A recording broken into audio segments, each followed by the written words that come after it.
entire money-structured and materialistic-oriented society is a false society. Our society will go down in history as the lowest development in man. We have the brains, the know-how, the technology, and the feasibility to build an entirely new civilization.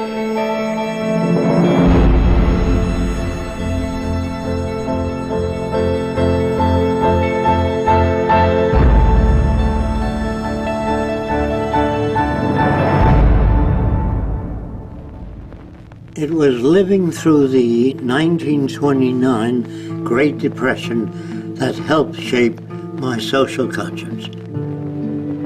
During this time, I realized the Earth was still the same place. Manufacturing plants were still intact, and resources were still there, but people didn't have the money to buy the products.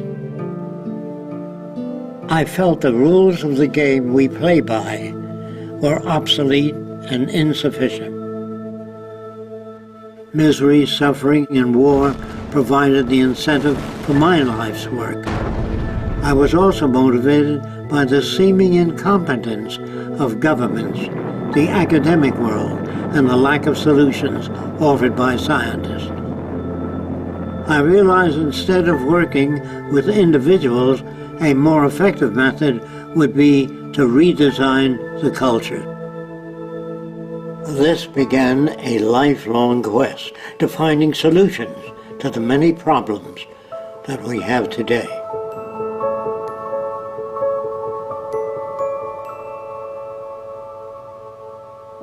This presentation is a feasible plan for social change that works toward a peaceful and sustainable global civilization where human beings, technology, and nature coexist.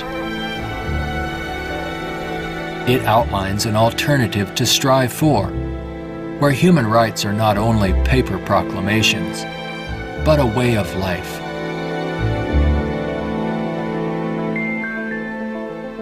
It is called the Venus Project.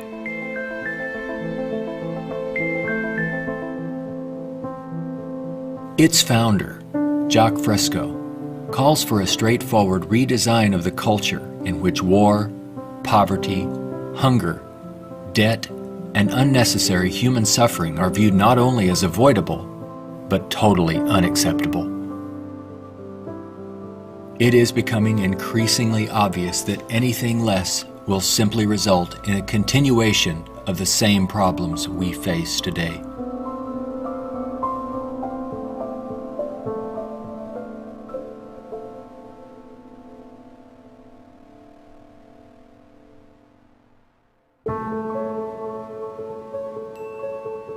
The Venus Project's Research Center, constructed by Fresco and Roxanne Meadows, is located in Venus, Florida. It addresses many of the root causes of our difficulties. But what are the real origins of our problems?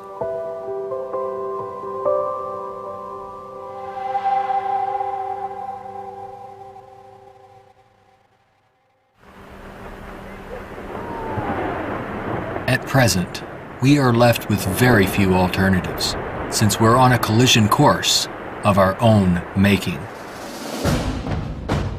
Answers from yesterday are no longer relevant.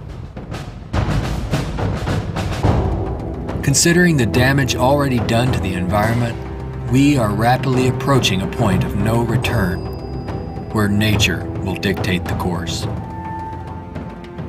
Either we continue as we have, with outmoded social customs and habits of thought, thereby threatening our future, or we apply a more appropriate set of values, relevant to a sustainable society, with more opportunity and freedoms. Americans have been conditioned in their kind of society to get a different kind of car next year, to buy a new television set or a tape recorder. We are radical as hell, but our political and social institutions have not changed. And this is where we are stagnating, because we always equate any new idea with communism or regimentation, because we've been brought up to fear that which is new. None of the world's economic systems, socialism, communism, fascism, or the free enterprise system have eliminated the problems of elitism, nationalism, racism, and most of all, scarcity. These are all based primarily on economic disparity. When money is used to regulate and distribute resources for profit, and people and nations are out for themselves, they will seek advantage at any cost. They do this by maintaining a competitive edge, or through military intervention. War represents the supreme failure of nations to resolve their differences. From a strictly pragmatic standpoint, it is the most inefficient waste of lives and resources ever conceived. Most wars are for the control of resources and maintaining your position of differential advantage. They're not based on the dignity of man. They're not based on elevating human beings. It might elevate the human beings in the country that's the victor. It might do that. But as far as the rest of the world goes, the price is enormous. This crude and violent attempt to resolve international differences takes on even more ominous overtones with the advent of computerized nuclear delivery systems and deadly biological and chemical weapons.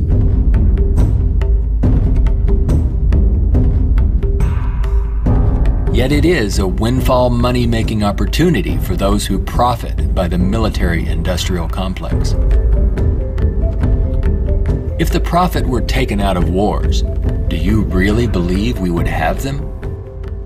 If they draft you into the army to serve this country, you put up your life for this country, they should draft all the war industries. Every cannon maker, machine gun maker, automobiles, jeeps, warships, all drafted, so on the same basis of pay as the army. Then it's real. But if you make millions selling warships, machine guns to the army, then it's corrupt. I would, if I had my way, if we had millions of men in the army, I'd send them to school to become problem solvers, how to get along with other nations. That's what we have to do, not kill. When soldiers are just killing machines, they're trained to kill.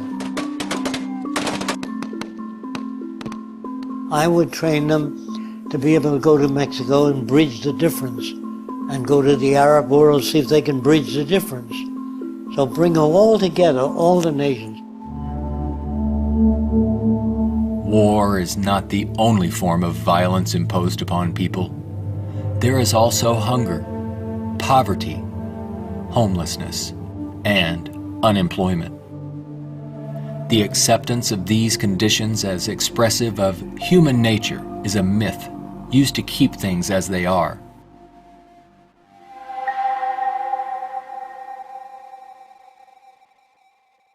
Genetics has nothing to do with greed, business, race prejudice. All of the operant systems in any society are part of your education, the books you read, the role models you follow, and the people you admire. The genes have nothing to do except with the color of your eyes, the shape of your nose, perhaps inherited features. The genes do not control values.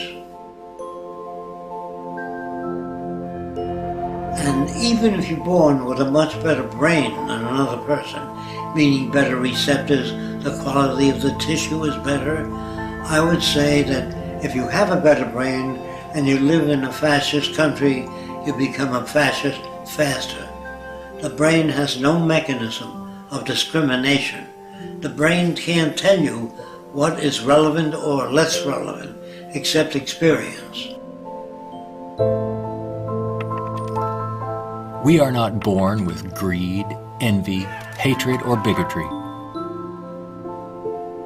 Our behavior and values are reflective of the culture we are exposed to.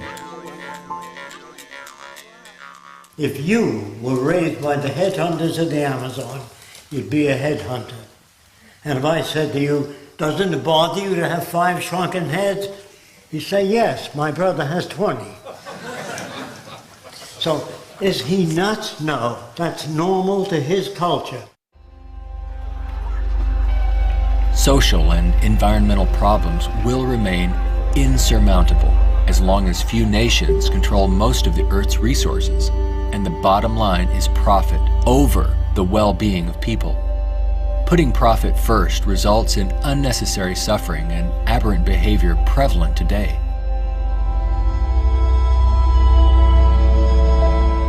Many people feel that we need the rule of law to eliminate our problems. We have many laws, thousands upon thousands of them, but they are constantly being broken. Paper proclamations and treaties do not alter the facts of scarcity, deprivation, and insecurity. You can predict the shape of the future and the values if you know the trends of events in the ocean pollution, the scarcity of arable land. If you watch that degrading system grow, I can predict the riots and killing and assassination. In other words, human behavior is really generated by the surrounding environment. If there's a scarcity, say, of water, it is prized, and its price is high. Let's discuss scarcity as a system. Suppose it rained gold for about 3 days, gold dust. People would go out and shovel it in, fill the cellars, the attic, every drawer in the house. They throw out their clothing. If the rain kept up for a year, so the gold was all over the place, people would sweep it out of the house, take their rings off, throw them away, and so human behavior undergoes change to that condition. There's only a policeman in front of something that people have need for and don't have access to. So you put a guard there. But if lemon trees or orange trees and apple trees grew all over the place, you couldn't sell it.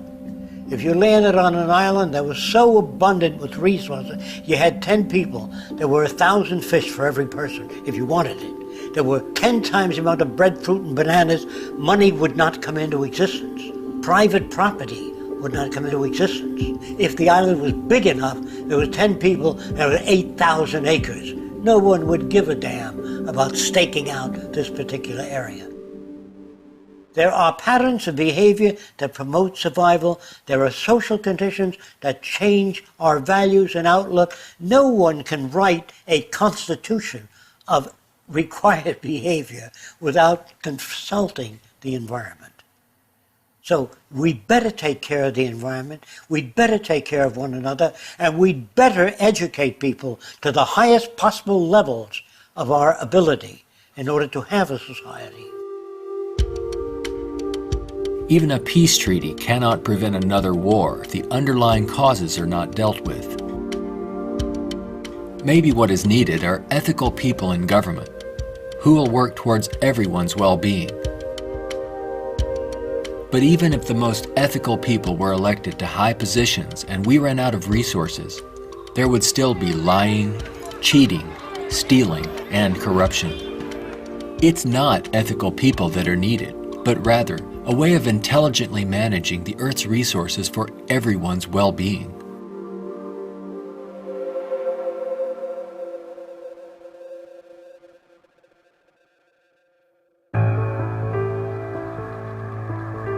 Let's examine our social arrangements further.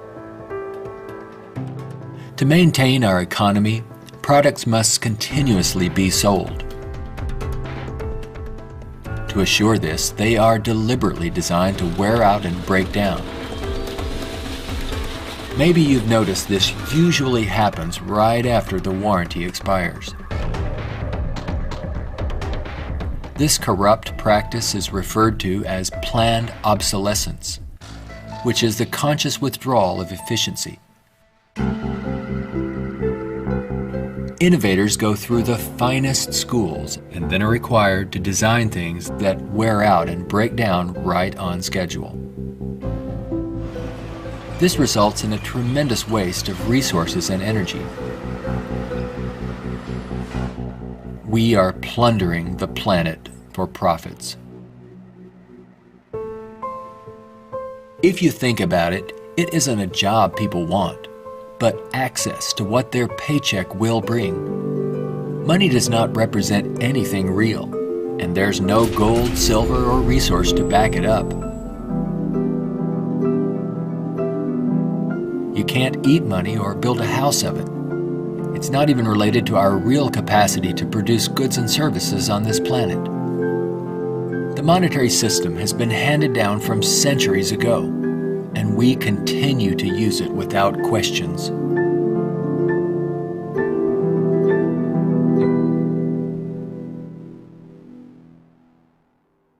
This system will keep installing more and more automation, cutting down on the purchasing power of the majority of people. There will come a time, it's called the Gaussian curve, where employment is that, production is this, and purchasing power is that.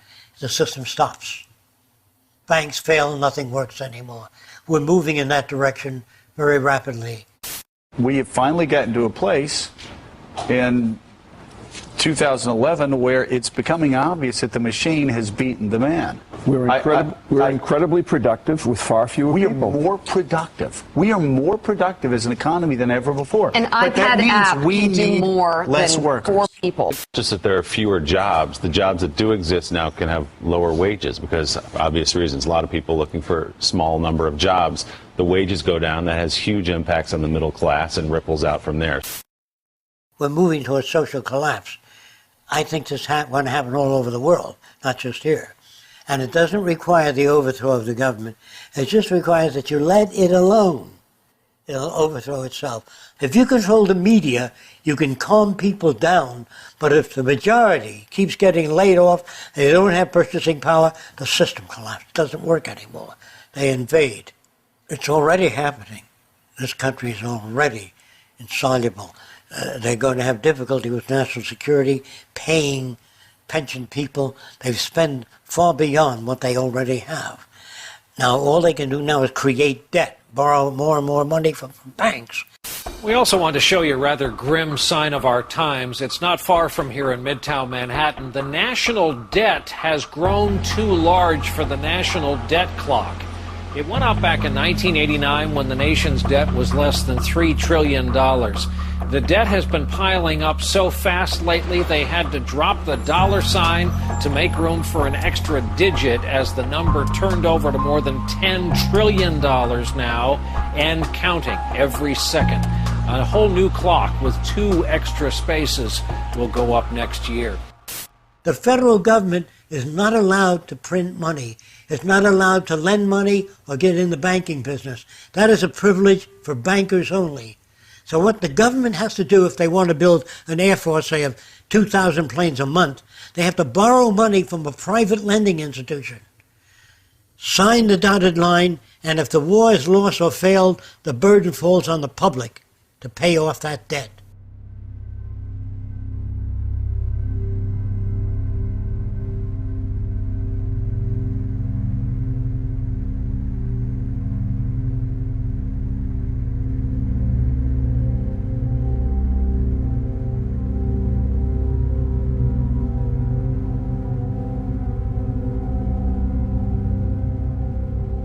We find ourselves and our social constructs in a transitional state, a matter of social evolution. If we want to make it through these turbulent times, we must be able to adapt to change. All things change, including our social systems. Albert Einstein stated, "We cannot solve problems by using the same kind of thinking we used when we created them."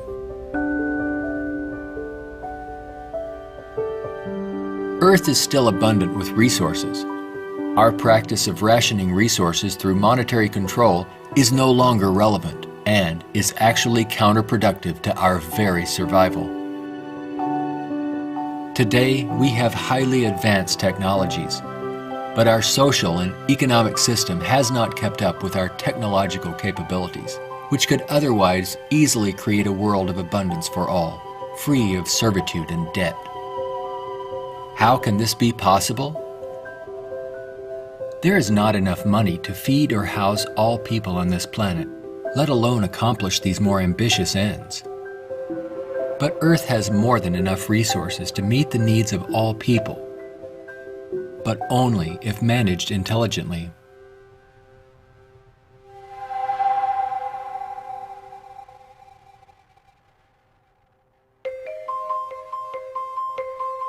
Jacques Fresco envisions a solution that he calls a resource-based economy.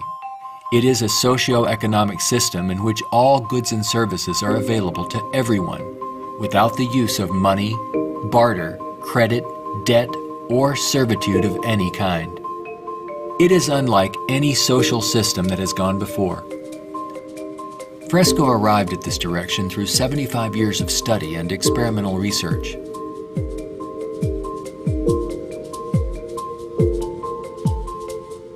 A resource-based economy operates on the basis of available resources and makes those resources available to every human being on earth, free of charge, without a price tag. So we have today more than enough resources to build a far more advanced society. I'm not talking about limited handouts so that people just get by. I'm talking about a very advanced civilization.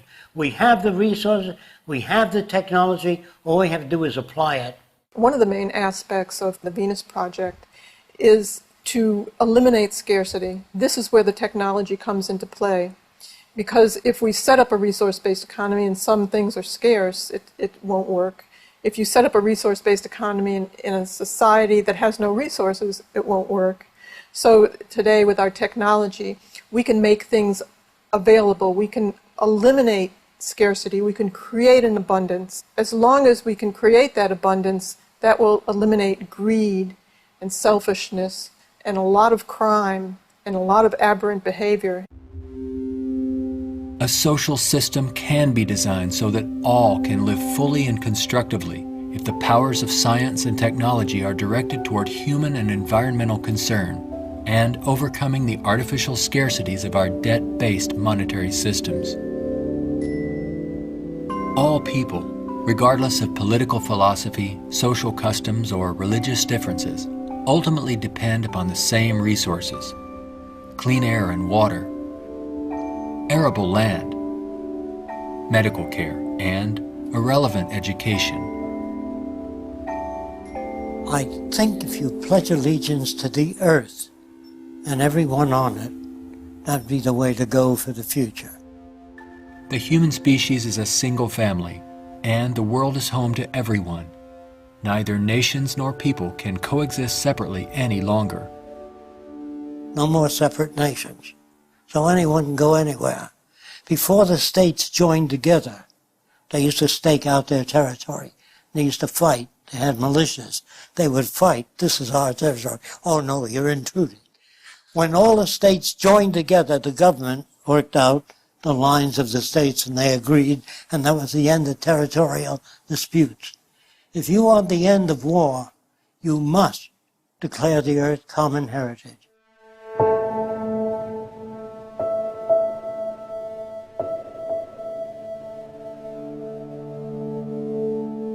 This has nothing to do with those who want to form an elite world order with themselves and large corporations in control and the rest of the world subservient to them.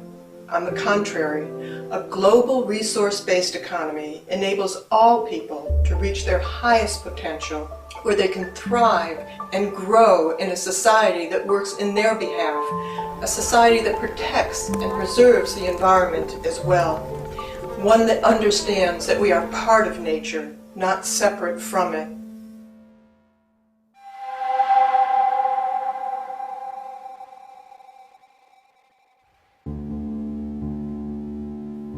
Some question what would happen to incentive if needs were met without our having to work to attain them. The question assumes humans have no desires beyond basic needs. If that were true, there would be no inventors, writers, or teachers. People work with passion on the things that interest and challenge them. Let's enable all people to have the opportunity to partake in the greatest challenge one can have, improving our world for everyone. Individuality will be emphasized rather than uniformity. This social arrangement will generate a new incentive system that values the protection of the environment and social concern, rather than the shallow, self-centered goals of wealth, property, and power. It does not call for uniformity. It absolutely calls for diversity. The more diverse people are, the more individuality. So we emphasize individuality, creativity, innovativeness. This is the essentials of the design. It is not a group of scientists telling people what to do, how to live, where to go, what to follow. Motivation and incentive exist when people have meaningful tasks. True growth and development occur when people are involved in creative, challenging, and constructive endeavors. However, motivation and incentive die in the daily grind of boring and repetitive jobs required to earn a paycheck. If you hand out things to people, if you fed them and clothed them and housed them free, they're not going to work in the morning because they don't need it. They got their housing, clothing, motion pictures, and entertainment. Well, why go to work? Work is painful, it's monotonous, it's boring. In the future, if people have access to all their needs, but they don't have any challenges, this is where it goes to pot. So people constantly are challenged by new things. In our schools, we challenge them with many things that are not solved and many unresolved problems. If you're well-fed and well-clothed, that doesn't stop your brain from working. That would mean that every millionaire does nothing and is turned off because he got all the means. That's not true. There are many millionaires that work 18 hours a day and don't have enough time. It has to do with your background and your education. The more you know about oceanography, astronomy, and all that, the more interest, the more alive you are. And if you're just given food, clothing, and shelter, now you can go to work. You don't have to worry about making a living, which your incentive would be boosted considerably. So I call that a new and innovative incentive system. It's not monetary oriented, it's problem solving oriented. And you get your kicks out of seeing the world become a better place.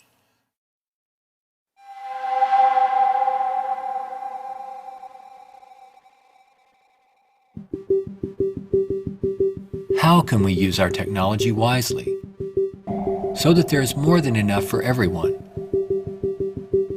To achieve this, it's mandatory that the planning for it be based on the carrying capacity of the planet's resources. Our entire infrastructure must be redesigned and operated as coherent, integrated total systems. This means we must consider our entire global community as one unit that includes everyone, and plan accordingly. Only in this way can we use our technology to overcome resource shortages, provide universal abundance, and protect the environment. Therefore, a global survey is first needed to assess exactly what we have. This would inventory our physical resources, personnel, production centers, and the needs of people. This enables us to determine the amount of goods and services needed. For instance, where is the arable land to grow crops? How many people are in various locations? And what is the state of their health? This would determine where hospitals are built and how many. If you try to do that today, ask for a global resource survey of all nations, they'd wonder, what are you trying to do that for? To find if we got enough resource to fight you in armaments and other things? They would be skeptical, hesitant to give that information. So I would say it wouldn't work in today's culture. But after the ideas are put forth and the reason for it and the advantages gained by all the nations, it would have to be specific advantages that they can understand in their terms. And if they agree, then the survey would be conducted. It's not my opinion or the opinion of anyone else would be used. It's the size of the population, the availability of resources, the carrying capacity of the earth that determines what is done and how fast things move. See, today it's done on a totally different basis. But in the future, it'll all be based on a form of dynamic equilibrium. That means operating everything at the highest potential without environmental neglect. The key to achieving abundance and a high standard of living for all is to automate as much as possible in the shortest period of time. But during the transition, we have to bring together the technological capabilities of people working with computers and working with technology and building and designing methods of delivering these resources and the necessary industrial plants to process the resources. Our problems and their solutions are technical, not political. Most problems can be solved when technology and the methods of science are used to serve all people, not just a select few. But what is it that you want? You have to ask yourself, I want to live in a world where I don't have to fear that my children will go into another war, where there'll be deprivation or problems or disease. Do you know how to build that kind of world? No, I don't. Well, how do you go about building? You call upon the various divisions of science, bring them together, and say, these are the problems we'd like to solve. A scientific government doesn't mean that scientists rule or control people. It means they have better means for building transportation systems, better means for cleaning the air. They have the best means for restoring the ocean that we know of to this day. Computers can serve the needs of everyone when cybernation is ultimately integrated into all aspects of this new and dynamic culture. One can think of this as an electronic nervous system, extending into all areas of the social complex. Their function would be to coordinate a balance between production and distribution, assuring there are no shortages or overruns. In this highly technical society, decisions are based on direct environmental, human, and industrial feedback. You can think of this as electrical sensors throughout the entire environment, from cities, factories, warehouses, distribution centers, transportation networks, all over the globe, gathering data for more appropriate decisions. The decisions are based on the needs of society rather than corporate or private interests. It is not automated technology or machines we should be wary of, but the abuse and misuse of technology by selfish interests. Remember, it is people who decide what ends the machines will serve.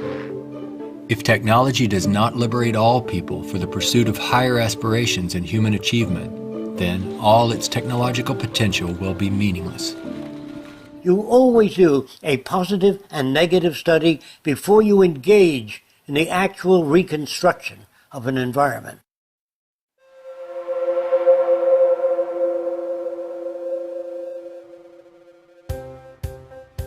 It's all just talk unless there is a technical plan to organize and use resources to accomplish abundance.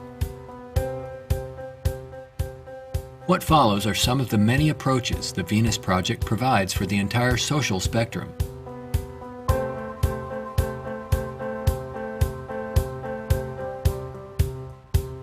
Today, more than half our population lives in cities that are polluted, dangerous, and waste energy. What we have to do is design a city as a living system, as an organism, as a university, that all of the cities of the future will be university cities that grow, that continue to exchange ideas. The city will have a built-in transportation system, so there are no accidents and no unthought out areas of technology. Medicine, botany, agriculture, the total system, one planning system. It is actually better to build newer cities from the ground up than to restore and maintain old ones. Fresco uses a systems approach to designing new cities. They're desirable and pleasant places to live. The notion that intelligent overall planning implies mass uniformity is absurd. Cities would be uniform only to the degree that they would require far less materials, save time and energy, and be flexible enough to allow for innovative changes while preserving the local ecology. If we design our cities to meet human needs, you don't have most of the problems that are prevalent today. In the Central Dome, you have childcare, schools, dental care, medical care. In the production and design of the cities, we work out 1/8 of the city system, and then we reproduce it instead of have architects design each building and each structure, which is a tremendous waste of energy and talent. When working on solving the housing problem for all the world's people, construction techniques would be vastly different from those employed today. Extruded and self-erecting structures could revolutionize and speed up construction processes. These lightweight, durable apartments could be produced as continuous extrusions and then separated and positioned in place by the mega machines.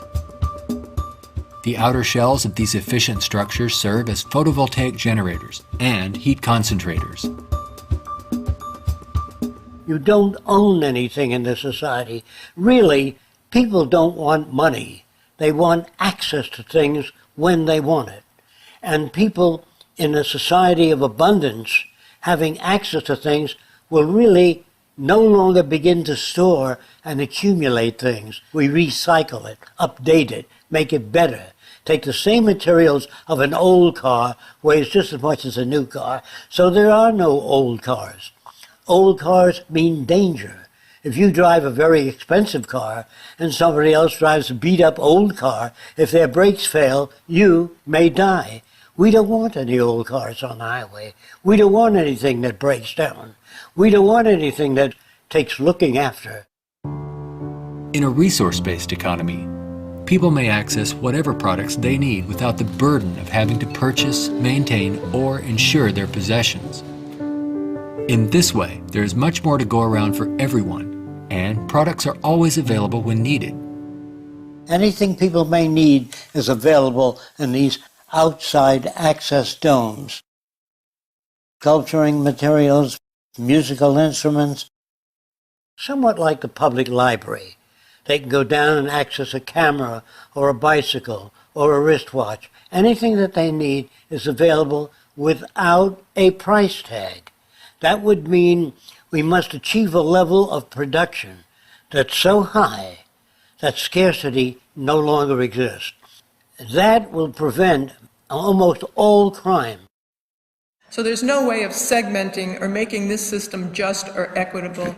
We have to make a system that assures human rights. You know, when everybody has free access to goods and services, you don't have to fight for women's rights or black rights. It's an automatic in a society that's set up that way. You don't have to make laws, don't steal. It would bypass that behavior. Surrounding the central dome, you have the research centers. Centers that do work that's relevant to the sustainability of the entire community. As we move away from the research centers, we come to the recreational area, which has tennis courts and all of the games that people require.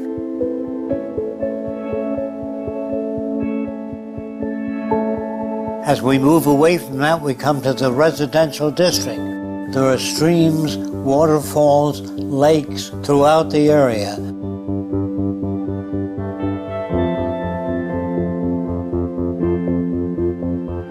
We could provide a wide range of unique homes and apartments that can be relatively maintenance-free, fireproof, and virtually impervious to adverse weather conditions.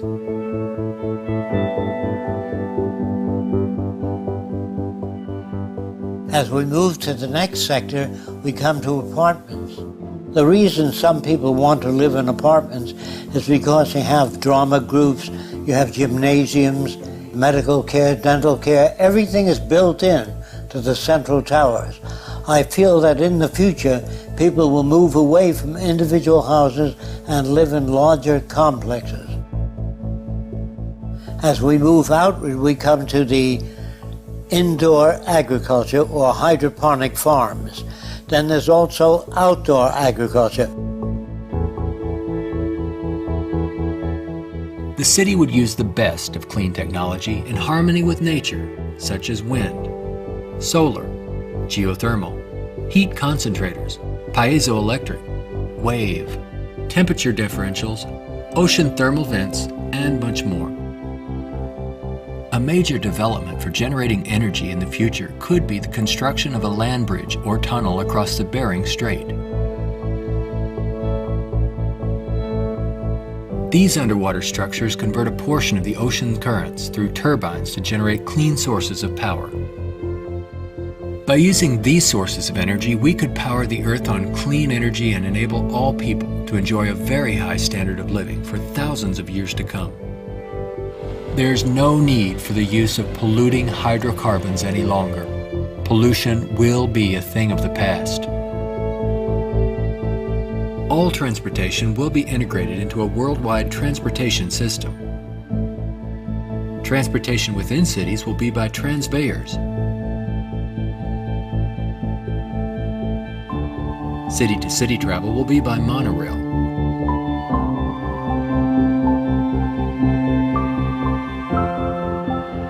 Maglev trains are utilized for long-distance travel. To enhance efficiency, this high-speed maglev train is equipped with removable sections, which can be disengaged while the train is in motion. Aircraft will display a wide range of configurations. These VTOL aircraft, or vertical takeoff and landing, are used to transport passengers and freight. The priority is safety rather than saving money or dealing with the lowest bidder. This modular freighter consists of detachable sections that can be rapidly loaded or unloaded. The number of sections varies depending on the amount of freight to be delivered. When all the sections are connected, they can be propelled as a single unit.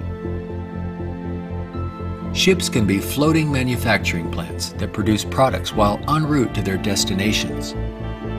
They can also serve as education centers, where children and adults travel worldwide, obtaining innovative education, not through vicarious study, but through experiencing and interacting with the real-world environment.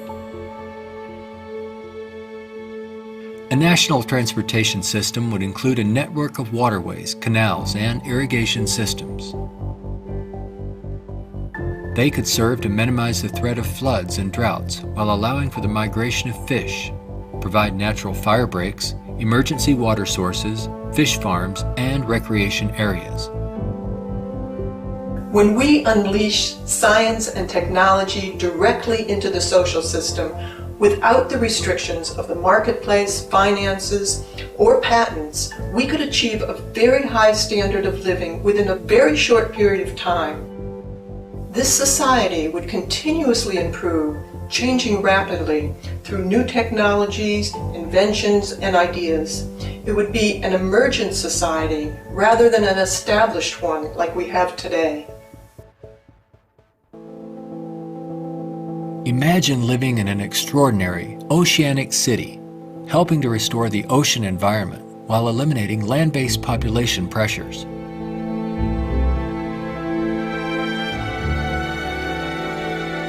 These cities in the sea may serve as universities and research centers where students study marine sciences.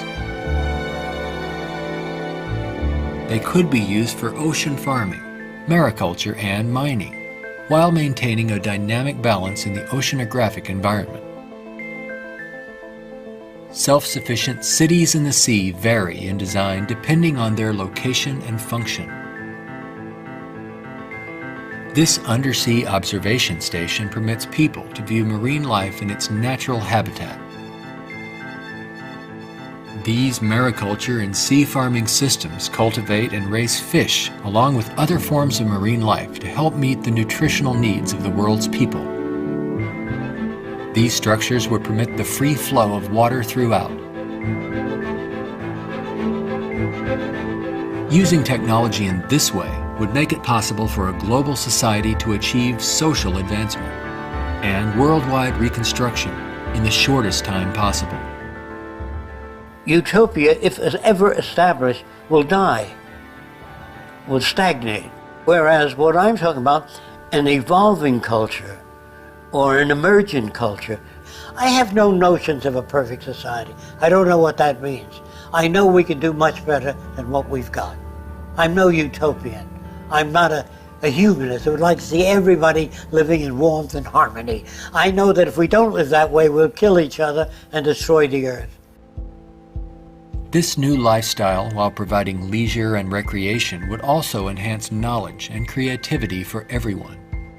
The measure of success would be the fulfillment of one's personal interest rather than the acquisition of wealth and self-centered goals. A resource-based economy would not only change our environment to make it clean, efficient, and enjoyable, but it would introduce a new value system appropriate to the direction and aims of the new innovative approach. With education and resources made available, there would be no limit to the human potential. Everyone will have the freedom to pursue whatever constructive field of endeavor he or she chooses, without the economic limitations that we face today. We are now at a time when decisions must be made if we wish to evolve from our present culture of scarcity, waste, and environmental destruction to a sustainable society of ecological concern and abundance. A nation without a vision of what the future can be is bound to repeat past errors over and over again. If we say dishonestly that man is the highest form of evolution, which you get in school, man destroys the oceans, the fish, the atmosphere, one another, and man flies over a city, presses a button, and burns everybody in the city with nuclear weapons. Is he the highest creation of nature?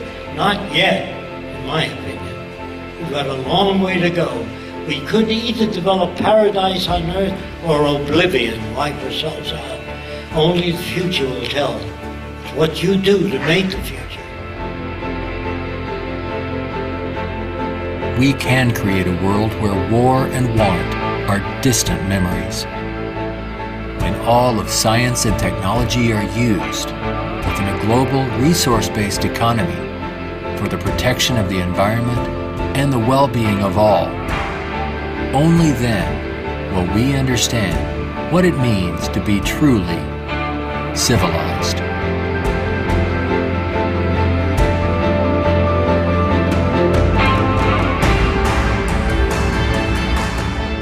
Be a part of the growing community of people working toward making the aims of the Venus Project a reality.